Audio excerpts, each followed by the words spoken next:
We have Coach Millard with us. This is our first go around here. I don't think it's going on YouTube right now. It just told me that it's not live. I don't care. It's fine. It's on Facebook. So if everybody's on Facebook land, we're here with Coach Ernie Millard, the Homestead head wrestling coach, and Charlie's dad. How you doing? I'm doing well. I'm going to pick on you for 1 second, Brad. You spelled my name wrong. I did? There's, No, you did that. You did I did that. that? You typed that in, sir. All You can right. change it. I don't know You how can to do change it. that. It's up there. This Yeah, see well, this. that makes sense at my age in retirement that I can't even spell my own name right anymore. Oh, it's all good. So But there will be. it's What's funny that? you say that after being in the town I've been in as long as I have. My wife, when she's with me, it's always like, "Oh, this is Ernie and Ernie's wife," and we've gotten to the point in the world now where it's like, "Oh, you're Charlie's dad." She says that's poetic justice after 34 years of teaching in the same school district. So That's awesome. it's really That's nice to be awesome. here. Thanks for the invite. Yeah, man, it's great to have you here. And I know that there was supposed to be a match and things like that, but I wanted to bring you on anyways because you're having kind of a special year this year, right? Like it's something that's been talked about, I'm sure, in your household for a minute. You got to kind of figure those things out, but you're gonna be kind of on a end of a trip, right? Yeah, for sure. We have 3 kids, and Charlie's our Yeah. youngest. Yep. So there's going to be a lot. We're going to be empty nesters Oh. in a year or two, Oh uh, boy. and um, and certainly I've gotten to live the last 3 years, honestly, of Charlie's high school career. Kind of, Yeah. I think, a dream that every dad who coaches or every parent who coaches wishes for, right? Like, Yeah. I got to sit on the side of the mat when my son won a state championship last year. And I talked to friends of mine who, I'm kind of the old guy in the coaching circles now, and my friends who have young kids, they talk about all the time. They're like, man, I hope I get that same opportunity someday, and and Yeah. and also appreciating that it doesn't happen all the time. Right. Correct. And that's so to me with what you're going through and you've been through. I mean, we're going to get into that more, but it seems like a lot of what you have built. I mean, because you're again, and we're going to talk about it too, is you weren't just in wrestling, but you've kind of built this history, like a legacy. I mean, for lack of a better term, but what are your thoughts on where you started in sports? Like where did you get started? So I'm a Pacific Northwest kid, born and raised out in the state of Nice. Oregon Okay. and Washington. Um, I was born in '64, so I'm the last of the baby boomers. Yeah. And I'm a history teacher, so that's the kind of stuff we pay attention to. Right. I grew up in really, really small towns until I was about 12 or 13 years old. Okay. And people will say small towns, but I lived in Willard, Washington, up in the Cascade Mountains that had 33 people in it. Nice. Yeah. Okay. My dad worked for the Forest Service. He was, a GS3, as they call it. They have government service ratings. He was working in a big national forest, the Siuslaw National Forest, Okay. um, and so until I was about 4, we lived in a town where we couldn't get a radio station. If the weather was good, you could get 3 TV stations back then before the public broadcasting system came on. I mean, I'm so old that I remember when Sesame Street started, right? Yeah. And Yeah. a guy named Yeah. like Ernie and Bert show up in 1969 on Sesame Street. But I mean, we were in a town where, looking back on it, we didn't have much. We had to figure out stuff to do, right? And I Yeah. loved to fish, grew up loving to fish and being outside all the time. Then we moved to the Willamette Valley in Oregon, Hmm. really outside of Corvallis. Okay. Um, and then when I was 12, we moved to a suburb of Portland. So my upbringing Wow. was small towns. Always loved sports. Yeah. My dad's from Pennsylvania, so he loved wrestling. And I mean, when we talk about high school wrestling, it's Pennsylvania, honestly, and every other state. When Right. when we Yes. look at the not just the success, but the numbers of kids who are doing it, right? This blue collar. So For he sure. wanted to introduce me to wrestling. I grew up loving baseball. I played baseball my whole life. Um, I played soccer as I got older. I ran cross Nice. country my senior year, and frankly, I wasn't great at any of them. Yeah. Yeah. Um, I I was really little. I matured late. I was 5'4" when I graduated from high school. Oh, right? wow. And Okay. weighed 130 pounds. Wow. I Okay. was really tiny, but I always loved sports. Yep. Um, and when I was a kid, baseball was the one sport you could get on TV on Saturdays. My dad and I would watch it. Um, we didn't have an NFL team in Yep. Oregon. The Seahawks came up in Seattle later. Correct. So I remember the first football game I ever watched was the Miami Dolphins and Kansas City Chiefs in that epic playoff game, I think in 71. And from that day on, I was a Miami Dolphins fan until I moved to Wisconsin, right? Holy Um, cow. but yeah, I Dolphins. just grew up loving sports. My sister and I would play wiffle ball. We'd in the yard, we'd go play with our buddies. And so I had an appreciation for a lot of sports. I didn't really specialize in anything. I started to specialize in wrestling a little bit, spending more time in it. Didn't have the same kind of opportunities that our kids have today Oh my um, God. to be good, but grew up always loving sports and have always kind of been fanatical about them. Moved out here to Wisconsin in December of '85. My family had moved out. My Yep. mom and dad and my brother. My sister was at Vanderbilt University at the time. My brother Ethan's 12 years younger than me. At the time, I didn't get along great with my dad, Yeah. um, and I came out here because I missed Ethan Okay. Okay. because he was in the fourth grade at the time. Yeah. Um, my dad wasn't really excited about me going into education. I wanted to be a teacher. At the Yeah. time I was working, and I remember I called him and said, I really want to come out to Wisconsin. Would love it if I could live with you guys while I go to school to save Yeah. some money. But the only deal is I'm going to be I want to be a teacher. That's Okay. what I want to Yep. be. I want to be an educator. I knew it. I loved Right. working with kids. I said, if that's okay with you, I'm going to come out. And he Federal Expressed me an application to UWM, which back then, Federal Express wasn't as common as it is now. And that was his way of saying, yeah, we want you to come back. Right. And so I came out and I had out of high school, I graduated in '82. I'd gone to Boston University and Yeah. walked on the wrestling team there. Yep. I was super, super immature as a student and probably wasn't ready to handle the rigors of that. I didn't turn 18 until a late September of my freshman year Oh, in college. So I was, okay. um, it was one of the most important things that ever happened in my life because I met Carl Adams, who was a two-time NCAA champ from Iowa State. He was my coach. Nice. Okay. Um, Okay. I went from a town in Oregon, Tigard, Oregon, that was not a diverse population at all to living in the city of Boston in Okay. the early '80s. Okay. And Carl was. It's funny. I saw Carl at the NCAA championships when we were down in Tulsa this spring Yeah. and got to chat with him. And he's really good friends with Mr. Carr, Nate Carr's Yep. dad, Yep. and we That's right. chatted. And Carl was the first black male I ever knew. And Well, you were from some of the northern areas, so it just yeah, was not the areas they were and going to. it's a while school wasn't a success for me, and I ended up leaving, dropping out after a year and a half. And my time with him, I said to him, "You helped make me the man I am, and help me Mhm. understand things." One of the things about growing up in Oregon was I didn't really have the opportunity to form any stereotypes in my mind about anything. Yeah.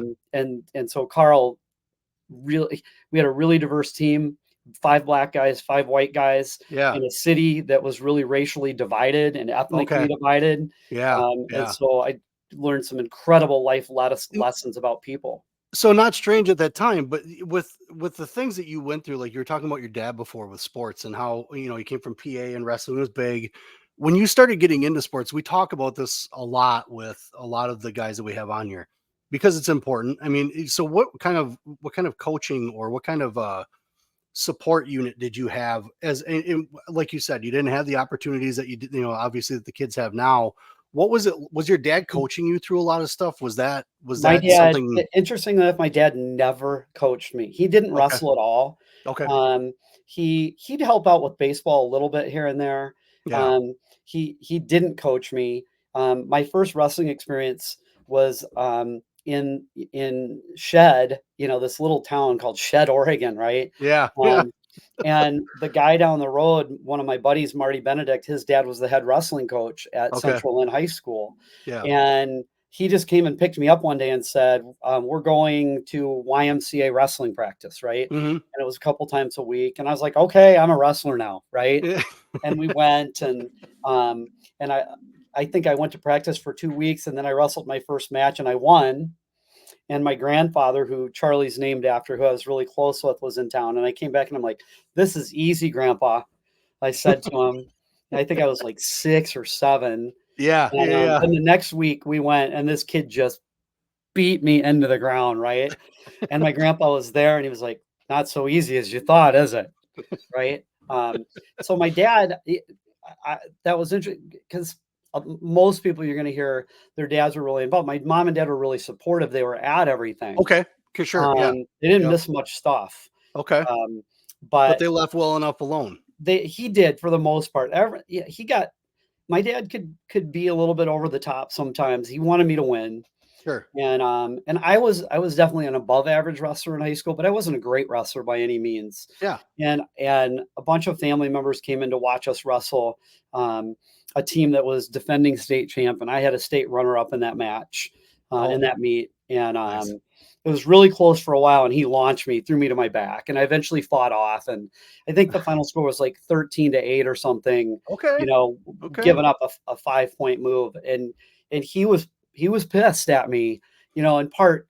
Sometimes we live vicariously through our kid, Sure. the rest of the family wasn't too pleased with him with that Okay. reaction. All dads have that every once in a while. Of course. Um, Of course. but as I got older, that support never ended. I was the head baseball coach at Homestead for 26 years, and I coached like 860 games or 850 games or something like that. Wow. And I think my dad was at 800 of them, Nice. Well, right? okay. Okay.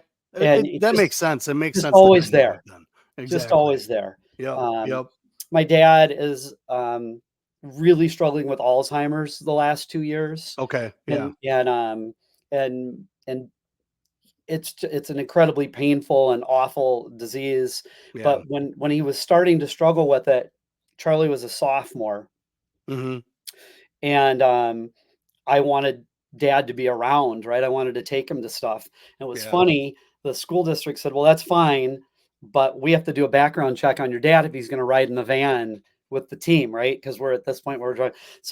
So the school district does a background check on my dad, and I had to have him made as a volunteer assistant coach in order to travel with the team, right? Insurance. I get it. And Yeah. and so we'd drive up to Nina, and he would, he'd tag along with me and sit in the chair when the kids were Yeah. wrestling That's and loved awesome. it.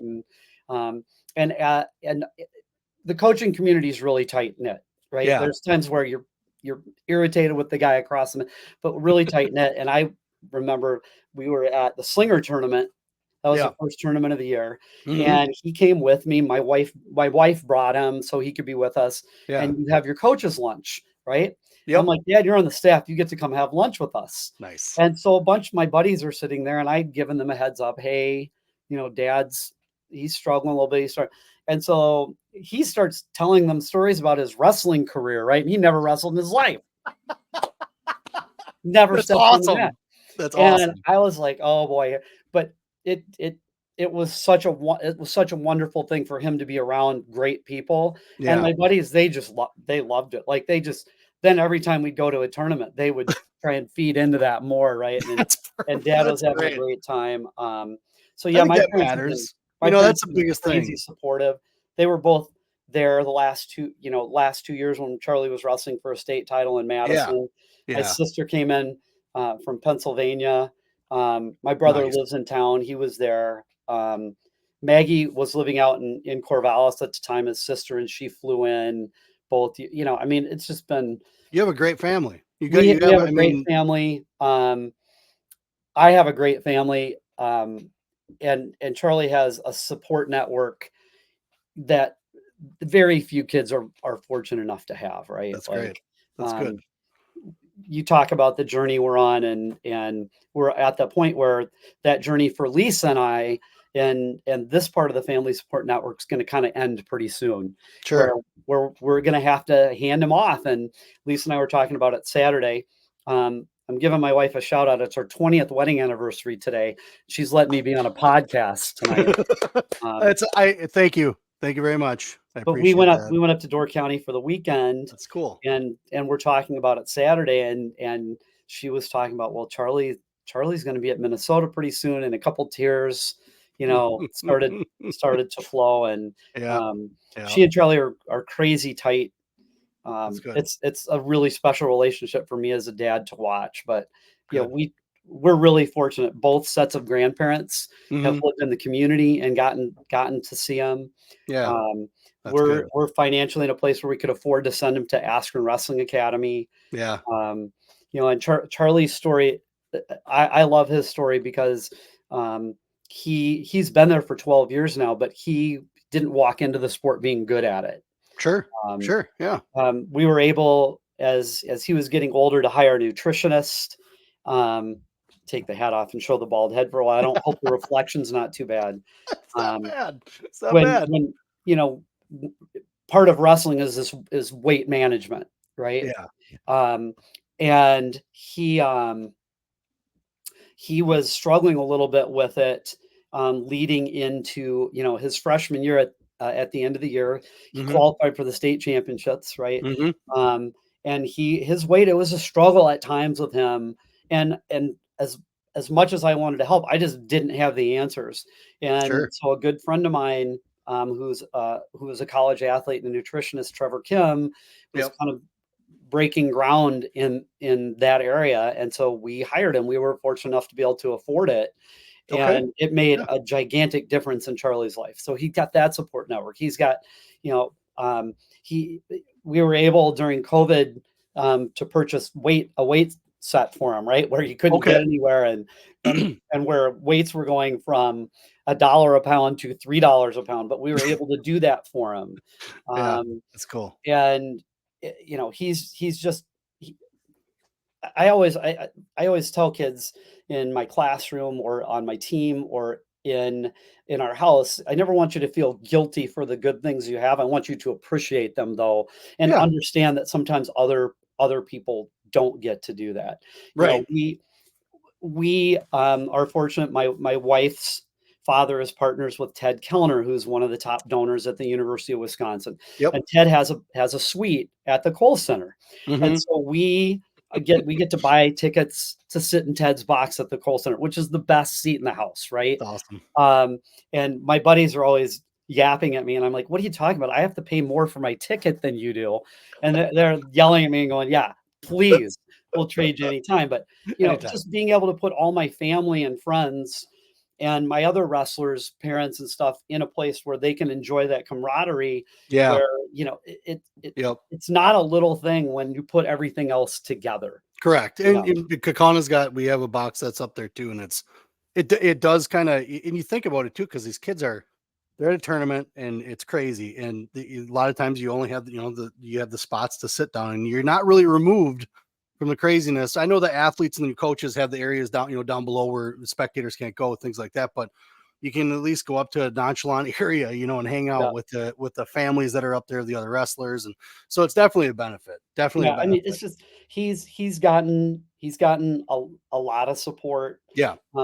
that's allowed him to be successful, right? Good. Looking back when Charlie started, um, as a little kid, Lisa and I really exposed him to almost everything. Sure. When he Yeah. was little, he loved being outside, and he's right-handed, but he swings a golf club and a baseball bat left-handed. And Liam is the same way with certain things, correct? Yeah. and interestingly, when kids are little, kids are right eye dominant. Yep.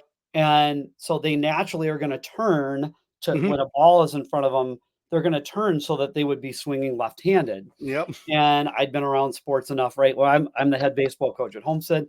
I'm Yep. like, if I get a left-handed hitter here, who and so he'd just go around the yard with his little golf club or his little bat and That's awesome. hit. Um, but we exposed him to tennis and swimming, Yeah. and wrestling and baseball. And it was interesting.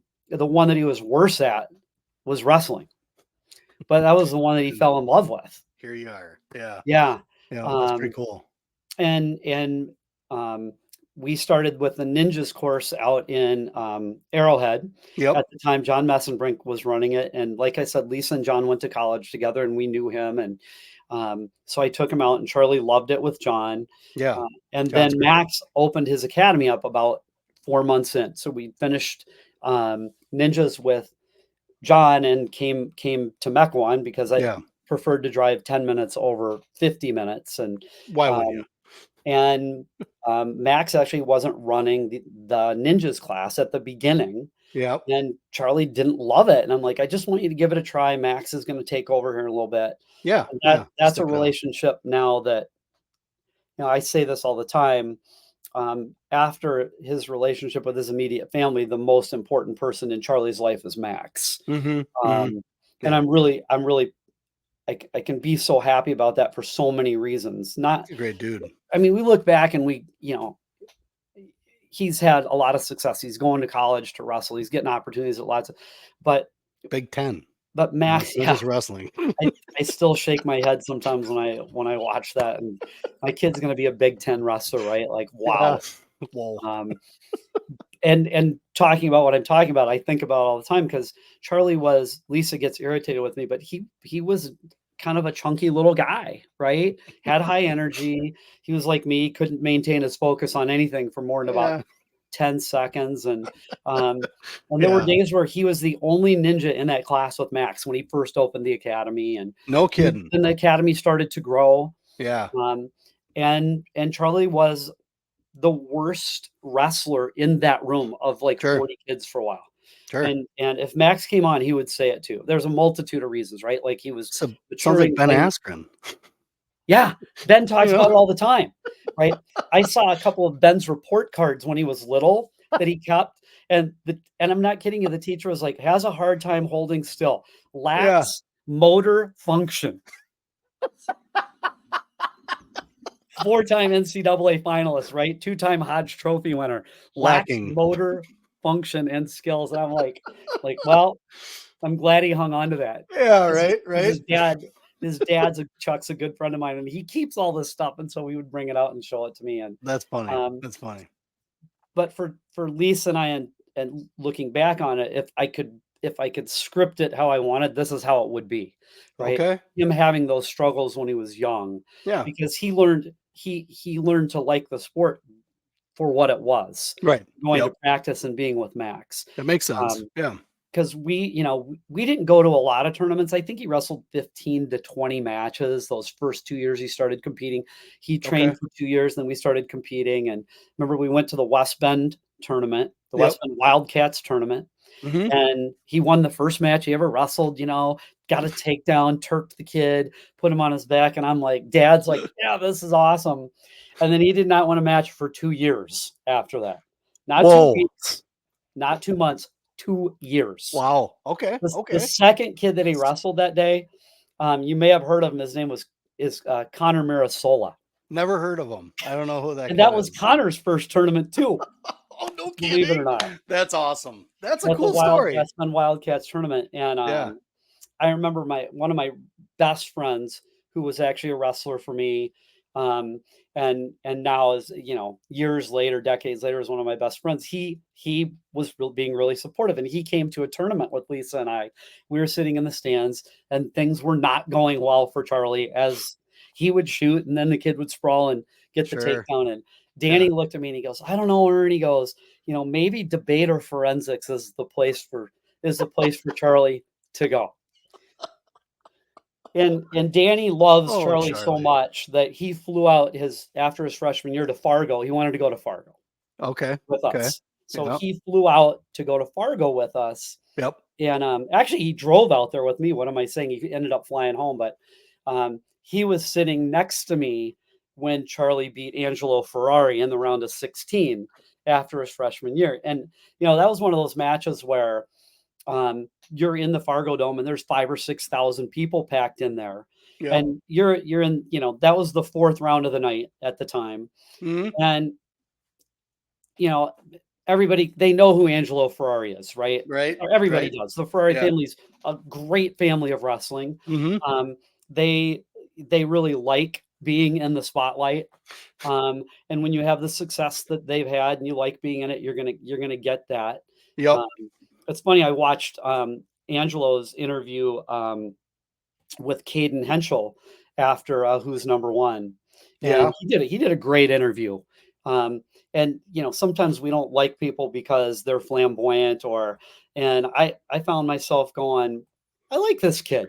Right. Like Yep. he he's a competitor, and Yeah. maybe I'm not, maybe I don't like the showmanship a little bit at the end of matches, but I listened to him, and I'm Hmm. like, I got done, and I was like, I like this kid. Yeah. I think he's going to be really, really, I mean, he already is. That They're feeding into the environment, the yeah, just the feeling of winning, and probably people don't like you and too, and so you yeah. feed into that, and there's excitement in it, and I think it helps But wrestling. But I mean, so Charlie's down 2-0 at the end of the first period, yeah.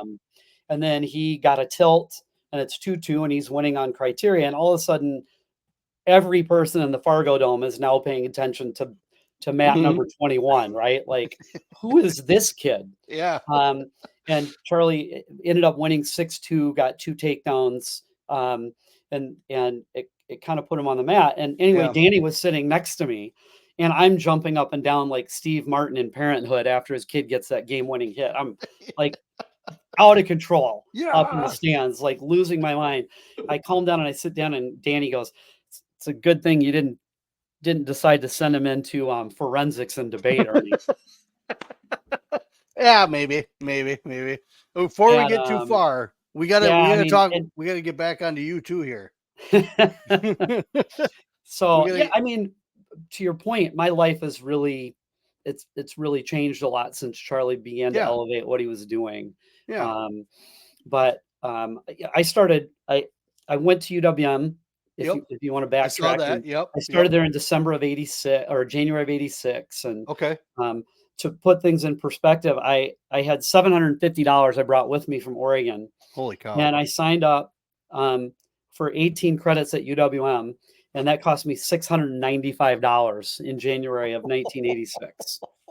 Like, Holy now it's cow. like $695 a credit, Yeah, you just know, for a page out of a at, book. at lots of places, right? Yeah. Um, and worked my way through school, and ended up at Homestead student teaching. Um, Kind of by happenstance, I was scheduled to be student teaching in Milwaukee, Okay. and I waited on a table at a restaurant in Mequon on the principal and his wife. And John Box, who ended up being our superintendent, and who I'm still really close with, and his Yeah. wife Gail liked me, and she made him call UWM the next morning. I waited on him on a Sunday night, Yeah. and he called UWM, and I ended up student teaching at UWM. Oh man. That's And then as I was student teaching, I got offered a job as an assistant softball coach at Homestead for Dave okay. Keel. Okay. Dave Keel is, one of the most legendary coaches in the history of the state. You Yeah. know, Yeah. 6 state championships as a football coach. Yep. He's the only coach that I know of, and I'm pretty sure I'm right, that's in the Hall of Fame in both football and softball in the state of Wisconsin. Oh wow. So Wow. he hired me, and I ended up getting the JV job that for baseball that summer. Yeah. Got a part-time job at Homestead after that. I've never left Homestead since spring of 1989. You mentioned Boston College though? Boston What U. Boston U, okay, So yes, I yeah. was a terrier. Okay, yep. Those are mean dogs. Yeah, I Those are was mean out dogs. there in fall of '82. Okay, and then that I led you wrestled to there for Carl. yep, I remember I mean, I was an above average wrestler in high school, and that was it. I never yeah, even made it to same the state tournament. same here. But for some reason, I picked up the paper one day, the school paper, and it said, "We're looking for wrestlers at Boston University." Yeah, And Coach Adams' phone number was in there, and I called him, and I said, "Tell me what college wrestling's about." And he said, "Well, you got to come in and talk to me." And so I went into his office, yeah. and here I am, a 17-year-old kid. I'm 3,000 miles from home, and I could just tell what kind of a person was he was, and he was looking at me, and he's like, "What weight class are you?" And they had a 3-time conference champ who had just graduated back Okay. then. And I think we were the Eastern Athletic Conference at the time. And at the time, the conference champions had an automatic bid to the NCAA tournament at the time. Okay. Um, and Yeah, rules Carl was have a great changed. wrestler. He was teammates with Dan Gable. He was a little younger than Dan Gable, but he was teammates with Dan Gable and Yeah. was, just outstanding. And he had gone from the University of Connecticut to Boston University the year before and brought some couple guys with him, Mike Enzian and Todd Giles, who were team captains of mine when I was there. Okay. Okay. And I'm like, I'm going to go out for wrestling, not having a clue, right? And Yeah. and it was crazy experience not understanding what you're getting into, and then you're there, Right. um, Right. I think I was 0-7, and then I lost a match, um, and I was kind of beside myself. I wasn't good. I felt like I was letting the team down. I made the varsity. Like I Okay. beat a bunch. There were a bunch of us that wanted to be the varsity 118 pounder, right? Yeah. And the one thing I was that kid that, as Carl said, I didn't quit. I just didn't quit. I Yeah. wasn't very skilled. I was terrible on my feet. Mhm. I was pretty good at getting away, and I was really tough on top. I was a leg rider. Yeah. Oh, So nice. if you Okay. got underneath me, I could be really competitive. Yeah. And even at the collegiate level, I was okay at getting away. I just so bad on my feet. Like Sure. Sure. my junior year in high school, I think I was 13-0 at one point in time, and I'd gotten taken down to start matches 12 times. My coach was just like, "Oh my God." Um, but I just didn't quit and didn't quit. And we were at a tournament at the Coast Guard Academy, Yeah. and this was before tech falls too. They didn't even have tech falls back then. And Really? this guy was just pasting me. It was like 12-0 or something like that. And Yeah. I was so bad that he was disgusted with me. And he like jacked me off the side of the mat. And I bring it up because it was when everything changed. Like Yeah. I got up and I was mad. Like Okay. this guy's insulting me. And I ended up losing 14-13 in that match. And Not I walked bad. off the match, and Carl looked at me and he said, "Welcome to the team." What? Like, he saw the light switch went on, right? And I Yeah. finished Yep. up, so I think I was at the time, maybe I was 1-8 or 1-9, and I ended up, 10 and 10-12 that year, Oh, wow. and lost it was the New England Conference. That's what it was in wrestling. Lost in the New England Conference championships to a guy who'd beaten me 16-0, 8-5. And I was actually down 6-5 and gave up a takedown. Was trying to get a takedown late Okay. and lost. So I came one takedown away from being at the NCAA tournament. Yeah. And I would absolutely have been the number 32 seed. Make no mistake about it in that tournament. They didn't have 33 then either. Now they have 33 guys in a weight. Yeah. It's Yeah. 32. But That's crazy. it was such a great experience for me traveling with those guys. Well, Todd and Giles was you one of my best mentioned friends on the team, and you're 17 years old out there and you're in athletics and things like that, but like what are you doing, especially in that time? What are you guys doing for free time? Like what do you guys so I was actually in Naval ROTC out there too. So I had God, wrestling, Ernie. Naval ROTC in school, Jeez. and was doing, was learning life lessons as a guy who was really, really immature. Yeah. Um, and so there was no free time. There was Okay. zero. But that was okay because when you're in a room with those guys, I mean, all my free time was spent with them, right? Okay. Okay. And I loved them, and they loved me. And Yeah. in the wrestling room, love meant sometimes you're screaming at each other Sure. and That's what throwing happened. tantrums and but then you get, you make weight and you get in the, you go get something to eat, or you get in the van and you go somewhere. And I remember all those guys really, really well. And that was, like I said, I left there in December of '83. 13 years later, I was out in Boston visiting a cousin of mine. I'm like, I'm Okay. going to go to Boston University and tour the campus. And I walked into the athletic center, and Coach Adams was in his office. And I walked in, and he looked up at me after 13 years and said, "Ernie," and gave me a huge hug. That's awesome. That's very cool. That's very And cool. and it's funny, I remembered not being very good and feeling like I let the team down and I left. And all he remembered was I was this kid who got better and did what I could to help the Yeah. team. And Well, you and know, like, you guys had that team family environment. I mean, oh my God, you guys we were grew on so each tight. other. You're growing up with each other. You guys are going through a lot, Yeah. so but were We you the won the only New England one? Conference Championship that Did you year. It really? was, I think, our 2nd or 3rd year in a row, and, um, I scored a lot of points for the team, and, Yeah. I remember I was getting ready for the semifinals against a kid that I had lost to earlier in the year, Yeah.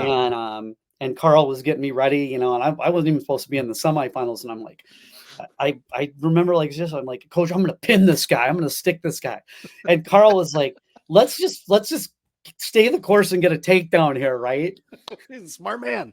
Smart And I man. did. I pinned the guy to get to Nice. the finals. Nice. Very And good. he just grinned at me, and, yeah, he's such a great person, and, he's the inventor of the Atom takedown machine, the one that they had on the wall. Yes. Yeah, Really? that's Is that my little that's my coach, and he was one of the first coaches to come out with videos back when it was video cassettes. Yeah, yeah. Like, he was kind of a revolutionary, Wow. and he always told us he would dream of stuff at night, and he kept a Yeah. notepad next to his bed, and he would wake up and write stuff down, and his wife would get mad at him for having the light on while he's writing, because he said, "If I wait till tomorrow morning, I'm gonna forget it." So the Atom takedown machine he dreamt of and then made it. Wow. Wow. Yeah, That's amazing. yeah. That's and honestly, when I see one of those things back, like, you don't see them much anymore, but when you Nope. see them in a wrestling room, you're like, man, this room's been through some stuff. Like, Yep. holy cow, it's been around. So So it's when you're going through that with that coach though too, were you picking up on coaching as you were going through that process? Because I mean, looking at the history that you have coaching now, were you showing interest in that even as an athlete? yeah, I think so. Like I said, I was really little. I wasn't a good baseball player at all, but I loved being around baseball. And I think my sitting, thank God they came up with aluminum benches, or I'd still have splinters in my hinder, I think. But um, I was a guy, like, I wanted something to do.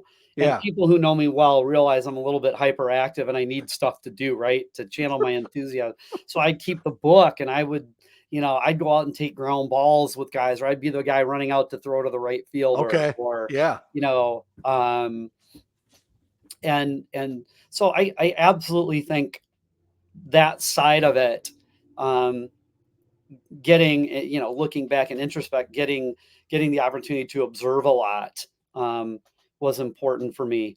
Um, I always liked, like, even when I'd gotten out of high school and I'd stopped going to BU and I was looking for something to do, I always liked working with kids. Yeah. Um, and I wasn't very old. I think I was 19 at the time, and my high school coach had retired, but his assistant, they needed a youth or elementary school coach. Okay. And Yeah. so he said, "Ernie, I want you to give this a shot. This will be good for you." And so Nice. I did. I went and coached elementary school wrestling, and then I started coaching youth baseball. Back in Oregon, we were in the little league program Okay, so back you're there. doing it already back there. Yeah, I was Okay. 19 and I was coaching little league baseball, Okay. and and Okay. um and it was just something I really enjoyed, being around kids and working on getting better. And Yeah.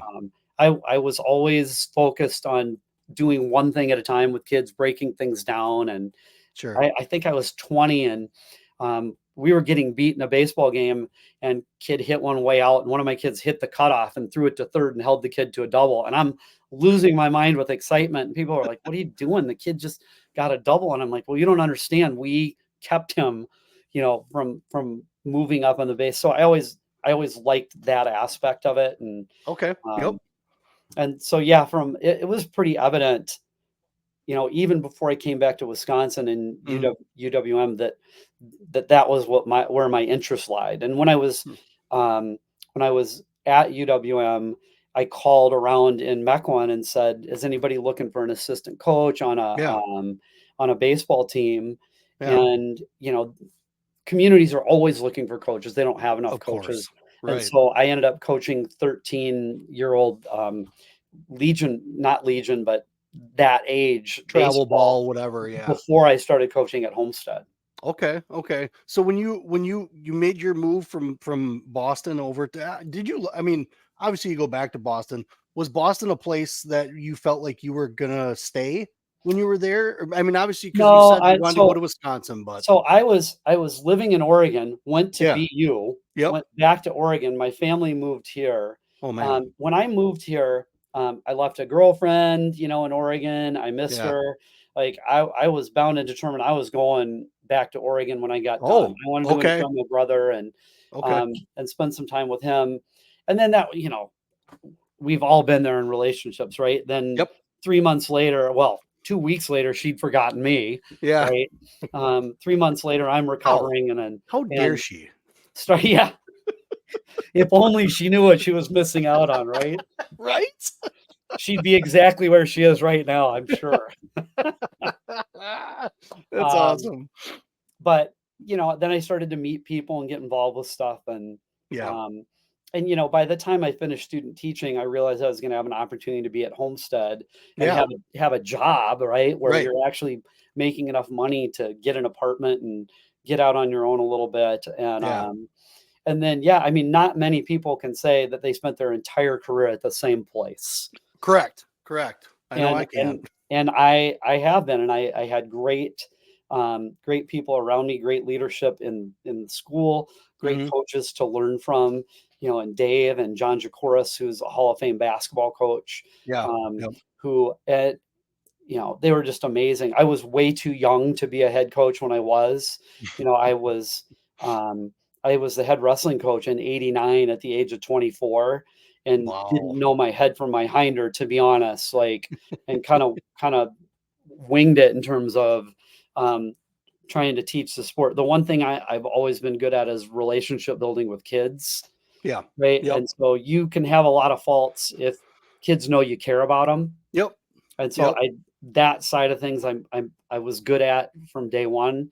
I Yeah. wasn't as mature as I needed to be, Mm. um, and you grow Yeah. and we didn't probably I'm thinking back, right? Because I was emotional um, if they would have had me filmed arguing with officials or something at that time, like they have with social media, I don't know that my career would have gone the same way Sure. as it has. I learned and grew Of course. um, and it's something as I've seen what that can do. I'm pretty careful with that, Yeah. with what I'm going Yeah. to say. Mhm. Um, but I was too young to be a head coach. But Phil Perling, my athletic director, I think saw some some things in Potential. me Yeah. that were gonna that he saw for the long term, Mhm. um, and it ended up working out. Obviously, It getting to stay where I got to obviously. stay, and So we followed you to Milwaukee. yep, You got that job. yep, So and you got into Homestead. So let's yep, get into your Homestead life here. So you yep, haven't left. You've been there. yep. What did you started coaching baseball there, correct? I did. I was student teaching social studies, Yep. started coaching actually softball that spring, and then Softball. baseball was a summer sport back then. Yep. And so Yep. I was able to coach baseball that summer. And they had a part-time opening in the high school. Mhm. Um, and I took the job. I wanted a job, right? Yeah. And so I accepted it um, in the social studies department. The next year, Steve Pinkowski, who was the econ teacher, retired. Yep. And this is a time where I remember Steve Pinkowski was a great teacher, but Mhm. this was a time where after school would end, he would sit in his room and smoke his pipe and grade papers. Hey, I still remember smoking days in the teachers lounge. Yeah, I remember those. That's we had great. a smoking lounge that nobody, I've never smoked, so I wouldn't go in there, but the smoke would come billowing out, and but Steve Pinkowski would smoke his pipe in his classroom while he Yeah. was grading papers every day, and That's he awesome. retired, and I got the opportunity um, to apply and got that position Yeah. and never left. I student taught in a classroom that I then taught in for 32 years. I was out of that room for 2 years. Jim Coots, who I student taught under, Yeah. retired a couple of years later. And then, I mean, it was a special place for me to be. Um, Yeah. and I, serving under the principles I did. And, I was there so long. My superintendent in the Mequon-Thiensville School District, Matt Yeah. Joint, Yeah. was an elementary school teacher, and I hired him for his first job at Homestead to be on my baseball staff. And then he was my Yeah. boss for the last 7 years, right? It's classic. I was gonna say that's some pretty cool stuff right there. It comes back around, right? You kind of Yeah. is that one of those things where you're like, hey, remember? I was never I'm not that guy, No. but Matt, he's a special friend and a Mm-mm. special guy in terms of his vision for caring about kids in the district, and he came from a family of superintendents, so it was evident he was moving in that direction. Yeah. Um, and I honestly had forgotten about it, and he reminded me a couple of years ago, the reason I'm here or I got this opportunity to be here is because you gave me that chance to coach baseball with you, That's awesome. um, and so yeah, I ended up in the same place. I was the JV baseball coach for 4 years, and then Phil retired, and I Hmm. got the opportunity to coach in 1993. And the interesting thing about that is my brother Ethan was a junior the year that I became head coach at Homestead. Oh wow. And Oh, we had a good year. We lost in the sectional semifinals to West Bend East, who ended up winning the state title that year. okay. Yeah. Um, and then Ethan's senior year, we won the state championship with him as my number one pitcher. Um, and I mean, Awesome. getting to live dreams in the state quarterfinals against West Alice Central, he hit Yeah. the only home run of his life. Such a unique opportunity that Yeah, I mean, that these things that you've run into, you just don't hear this stuff. Like this yeah, is Monty Beale's making the comment here that you're a great storyteller, and he's not lying because there's so many things and instances that you've brought up now that are just like, holy shit, no one, this doesn't happen to anyone like this. Just the no, running into the job and then your right. brother and things like that. It's fantastic, I try and like I don't believe in divine intervention so much on Sure. stuff like I always Right. say, I think back to the movie Gandhi, and he's talking to a minister and says, "Man, that was really lucky." Yeah. Um, and the minister goes, "What do you mean that was lucky?" And they start talking about God, and he goes, "I just don't believe that my everyday experiences are so important that God's paying attention to Yeah. what I'm Right. doing on a daily basis, right?" Like, I do believe in karma. Like Yeah. if you treat people well, hopefully you get some breaks here and there. And I think um, my mantra in my classroom was, kids would come in every trimester and people are handing out their syllabus with Yeah. 400 rules on it. And I'm like, first of all, I can't pay attention to something that long. So Mm-mm. how am I going to ask one of my kids? I can't And so either. I had one rule up on my whiteboard. First it was Yeah. a chalkboard, then it became a whiteboard. And it was treat others well. Three Yes. words. Correct. Like treat others well means we're not going to cheat. We're not going to be disrespectful to other Mhm. kids in our room, right? Mhm. We're going to build relationships even if you don't love your classmates, at least know them Right. so that if Right. you see them in the hallway, you can acknowledge them. Or if you see some kid sitting in his classroom or sitting in the lunchroom or she's sitting in the lunchroom alone, Mhm. that can be a traumatic time for a kid, right? Totally. Going into Yeah. that cafeteria, you don't know anybody, you're a new student, like, Yep. okay, let's take a step. So I've gotten some breaks and um, in so many ways. But I have tried. I've tried to be a good person, right? Sure. You And there's you've times where you done don't want well. to be. There's You've times done where I well. don't want to be. Um, where I want That's to where be I fail. vindictive, Those where moments. I want to be vindictive and angry and like Right. and righteous. And in my mind, I'm righteous. Yeah. And I do run hot and cold. Like my buddies used to call me the furnace. They're like, uh-oh, the furnace just got stoked. The furnace is on fire. Everybody stand back.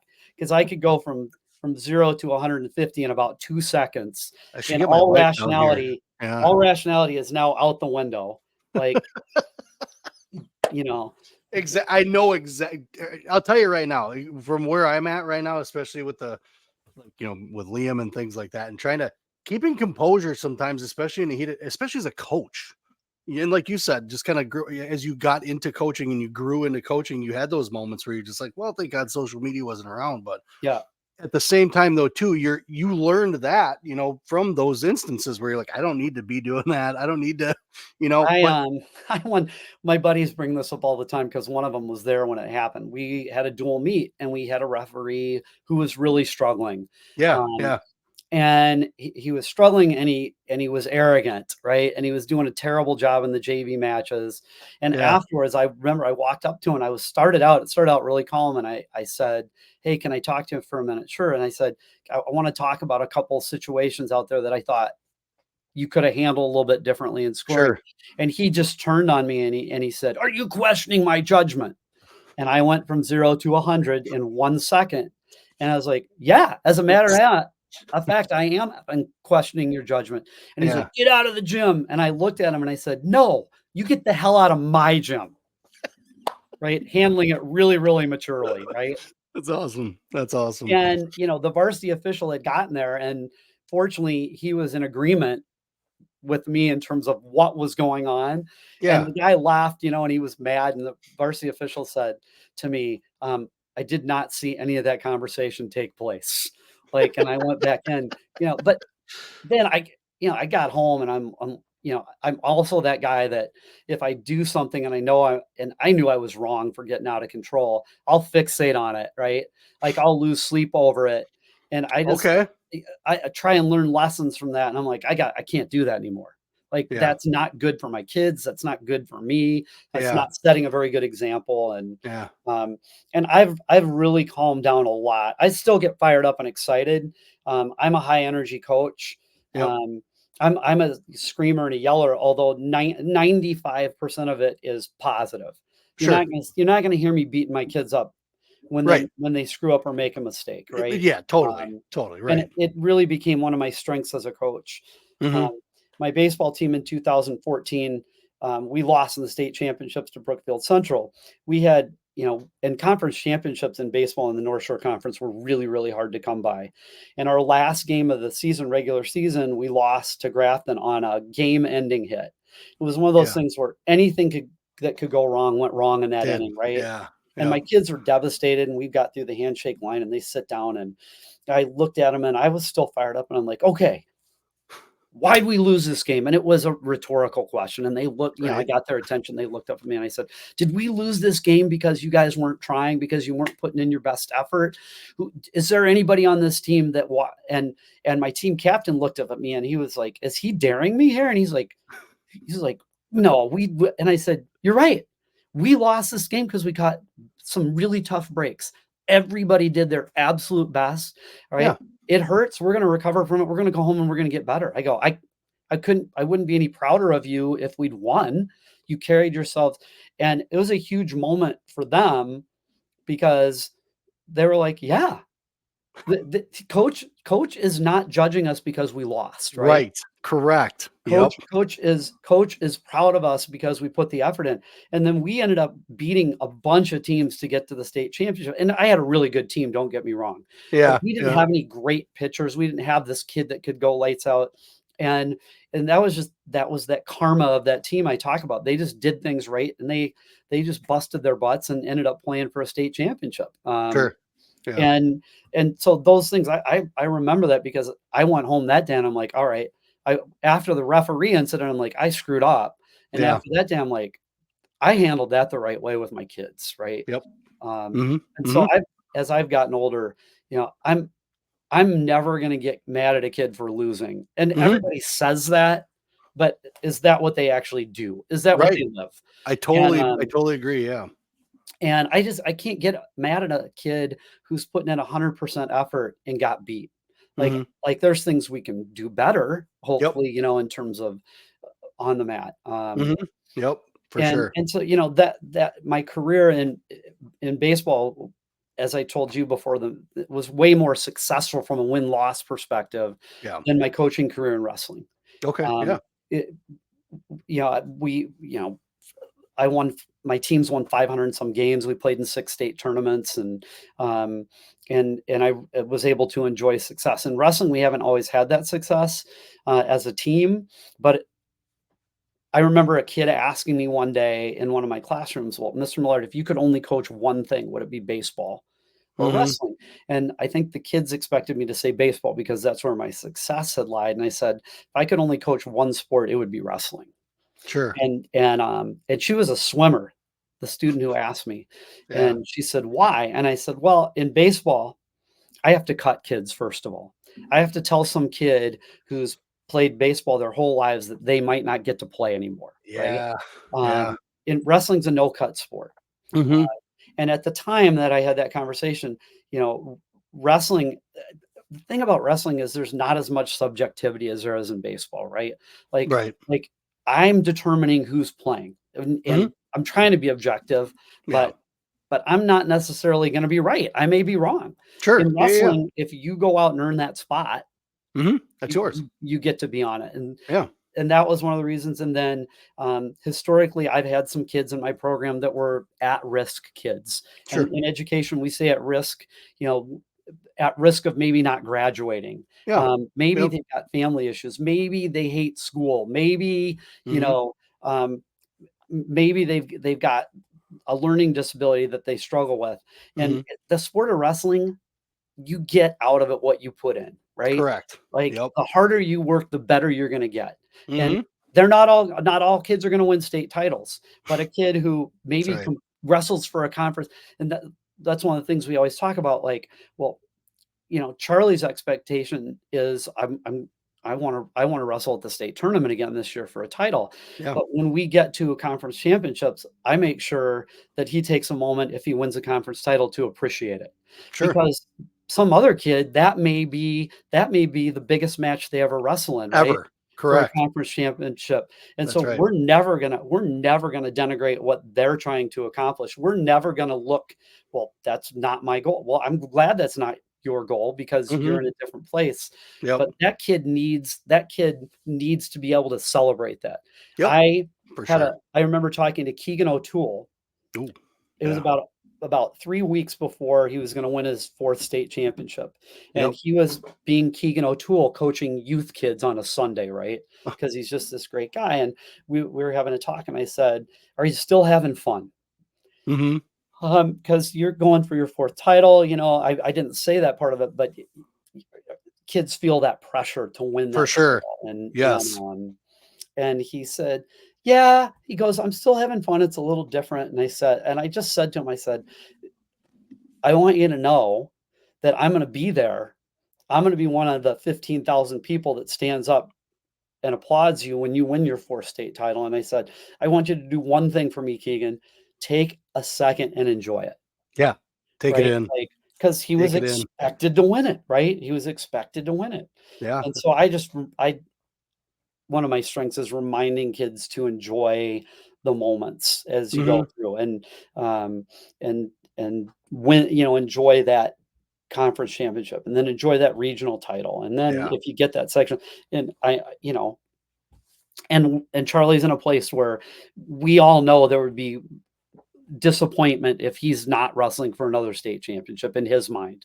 Sure. But Yeah. that doesn't mean when we get to conference, if he gets the opportunity to win another conference championship, that his mom and I are gonna we're not gonna walk away from that. We're gonna say, "Hey, Right. you're a conference champion today." Right. Yep. Exactly. Well, Um, and that was the thing with like Liam too. Like it was the same thing. We walked up to him, we're like, "Hey, this is awesome." He's like, "Next thing." I was like, "You still need to like remember this though. Like you yep. still got to take it in." And as athletes, it's hard for those guys, I think, in the moment because they're like they got that train. There's like, nope, we just got to go to the next. We got more left to do, kind of thing. So, yes, I think it's important and great that you bring Well, that aspect I've up seen too. a lot of growth in Liam because Mhm. he was telling everybody, I want to be a state champion Yep. as a freshman, right? Yep. And I mean, Jesus, he placed 5th at a 160 as a freshman in the state Right. championships, which is incredible, Yeah. right? Um, some kids that they put too much pressure on themselves. I don't know Liam well enough to know if he was putting undue pressure on himself. Could have been. Um, Could have Yes, been. Monty, you would have gotten an easy A with me. If there was one thing I had, it was a reputation as being an easy teacher. Too easy, soft in my old age for I sure. popped that one up there for Um, sure. Yeah. um, Monty and I have had a couple conversations about expectations too, right? Yeah. Yeah. I Monty think Monty has a son who's an outstanding wrestler, he and sure does. Little Zahn. last year Zahn had, at this youth state tournament, had a little hiccup, Yep. and I was talking Monty off the edge of the cliff for a little bit, right? I can only With the imagine. perspective of someone, he'll probably deny it now, we'll see. Of course. Um, Yep. but but he was a dad who, he loves his kids He so cares. much, Correct. right? He wants them to have the success, and Zon's a kid who works like crazy to be We've good, seen him for and years. and Yep. we become consumed by that. I'm consumed by wanting success for Charlie. I am. Yep. Yep. I try to do a good job of not expressing that in front of him sometimes Yep. because I don't want that to impact him. Yeah. But Monty and I had some talk. We were messaging each other on Facebook, and I'm like, dude, you got to calm down and enjoy the ride because Yeah. I It's flying. the coach in me watched Zon's matches. Mm-hmm. And I'm like, Monty, he did great stuff. Like Yep. he got caught here, and gave up some points, but Yep. he's the one that's got the leg attacks going and he's doing great stuff. You know, Mm-hmm. and next thing we're looking, the last time I checked, Zon Beal was doing okay, winning national titles, right? Like, and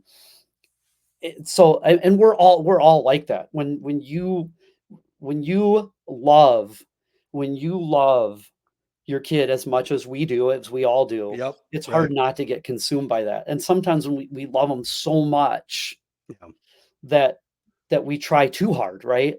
Where we just need to get out of the way. Well, and the failure kind of feels like your own, right? Like you feel like you did something. You're Yeah, like, what do I need to fix yeah. to And make this and better for them? that's a huge problem with us as parents. Like Mm, I always say, I'm not defined by but we still feel it. I'm hmm. not defined by whether Charlie's a great wrestler or not. Right. And Lisa always helped me with that, right? Because Sure. she would go to meets with us, and Hmm. she wanted him to win because he was happier when he won, Yeah. but she didn't care, right? Right. And Right. when I was coaching, on the flip side, Charlie didn't care if we won. He Yeah. just wanted to get on the bus with the team and go for ice cream after, That's right? it. Um, but we look in the mirror and this is something, if parents get one thing from listening to you and I talk tonight, Hmm. you are not defined by your child's wins and losses. Correct. You are Yep. defined by the kind of person your child is. Yep. All right. You're and the input that you have, the support that you give them, right? Yep. If you're encouraging growth in your kid, then that's what should define you, right? Yep. And and we talk all the time, as parents who coach, and my coaches are like, "Oh, it must be great to be his coach." And I'm really honest, like I in title am Charlie's head coach. Hmm. I'm not Charlie's coach. All right, Max Askren is Charlie's coach. Max has Yep. been Charlie's coach I've for a had to long pull that time. cord. Yeah. Yep. And when Charlie was getting to where he was and I was getting close to retirement, I wanted to find and the sport is so different from when I was wrestling. It's passed me by in so many ways. Yep. Um, I found Ryder Sigler, who, was younger, is a lot younger, wrestled Hmm. at Cedar Road, wrestled at Whitewater, works with Max, a Yeah. guy who Yeah. could help Charlie. Ryder is Charlie's coach in the practice room, right? And when we get to matches, and I defer to Ryder um, on things. So the one thing I've done a great job of now as a coach who's also a dad Yeah. is Yep. I haven't gotten in my own way. I haven't screwed my relationship up with my kid. I've seen a lot of dads who I think are over the top, Hmm. and I observe and I'm like, I'm not gonna be that dad. I am That not gonna was make my kid hate me. I had to go through that as well. I mean, because I played high level athletics when I was younger. I was in soccer, so I mean, I have a I have a high tolerance to I guess others around me as far as competing and things like that. I can definitely bring them along. Like I don't get bogged down by bringing guys along, but like as a parent, it's hard for me to bring myself down and bring myself along at the beginning because when he was young, that's all he had was me coaching. We went into the room and we had our coaching in there, but those guys can't go to the tournaments. So from 5 years to now, and I pulled the cord probably I would say 2 years ago when I was like, Josh is yours, Coach Machek, he's yours, and I am comfortable with that Well, because and we you got ended up with two pretty good coaches there too, right? oh man, I couldn't even I Like if I could. I had not met Coach Machek until last year at the coaches convention, and I Yeah. sat with him, and we actually sat and had a beer before the Nice. before the Hall of Fame inductions, Yeah. and that was the first time I'd ever sat with him Really and chatted, and what an amazing coach. Oh my gosh. great guy. Very great guy. um, Knows so much and has a similar belief system to what I have in terms of growth in kids. You know that Yep. we talk about that growth mindset all the time. So Yeah. that was, Brad, that was a really good decision on your part, because there's only so much we can do for our kids, even though we love them so much and we think that we can. Yeah. Um, You know your kids, but deep down, I mean, what the drive that they have, and like we've talked about a couple times now, like sports just aren't the same. You know, the pressure is a little different in kids. So you got social media, you got all this other stuff, you got people making comments about who's ducking who, because it really oh, boils down to is yeah. I got, especially, Charlie's at Max's Academy, right? And Yeah. they've had a special group of kids, right? You had Yeah. Braden Scholes and Ethan Riddle last year with them, and then you've got the two Mirasolas, Yep. and you've got Charlie, and you got Silas Dale, and you got Wyatt Yes. Duchesneau, right? Yes. In the class of 24, Yep. right? And Connor O'Donnell, right? Yep. And I Oh, mean, Connor. Yep. I just gave you 8 names of D1 guys, right? Yep. And then below them, you've got behind them other kids that, like Colin McDowell, and I mean, Yep. the list goes on and on. Um, and they were just in a really, really special place. Like, there's nothing I can do to help here Mm, other than be supportive that's and, it. and listen. Hmm. Um, Just had and that so I've conversation been with Josh. Yep. when I look back, I'm gonna go, all right, my greatest strength is I recognize that I didn't screw it up with Charlie. And I know I didn't. Yeah. Um, you can You see I got did. a little cut on my lip right here Were you from him wrestling? because he picks on me all the time at home. Oh Um, man, um, Harley, stop it. Stop it, Charlie. but I knew last year, and it's just one of those little moments, right? I knew I hadn't screwed things up because he was getting ready for the championship match, Yep. and I just let him do his thing. He knows how he wants to prepare, Yeah. and Yep. he went downstairs, and I always say, "You text me when you want me to come down." Hmm. And he'd been gone 5 minutes, and he texted me and said, "You want to come down, Dad?" Um, That's which awesome. was his way of saying, "Dad, I want you to come down with me." Yep. And I got Yep. down, and he just came over and gave me a hug. And then we did not say another word. And that was at like 120 something. Yeah. Um, Thanks, Mike. Um, Same to you, buddy. And I went down, he gave me a hug, and I just got out of his way and let him warm up. But Yeah. he wanted me there, which tells me I didn't screw it up, right? Mhm. Um, Yep. Yep, exactly. and Well, and so you developed that over time though too. Like you had you had the practice guys, to kind of they weren't your kids, but you were able to see how an athlete is able to develop. And like you said, you develop relationships. And obviously, as your son, it's a different relationship, but you knew the space. You knew, okay, he does better when this happens. So yeah. you put things together. I mean, obviously you're not a dumb guy, Ernie. So I mean, you're able to put things together. So when you started, I'm smart enough to, and this has been enough, I'm smart enough to surround myself with good yeah, people. yep, Like, I remember when I was probably 26 or 27, mhm, and my dad and I, like I said, didn't see eye to eye. It's one of those conversations you never forget. And yep, my buddies were over.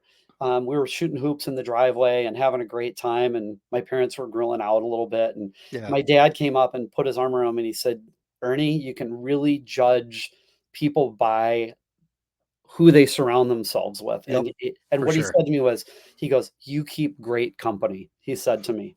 So I've been really good at picking really good friends. yeah, Um, you know, the coaching thing, like I said, I haven't done a lot of coaching with Charlie in terms of what he's doing on the mat. The area that Lisa and I do a lot of coaching with him on is being the kind of person we want him to be, right, and how he should treat other people. And I do pay really close attention to social media stuff. mm-hmm, Um, mm-hmm. and Liam's and barely on it. and Lisa's like we have Life 360 where we know where each other are, right? Same And here.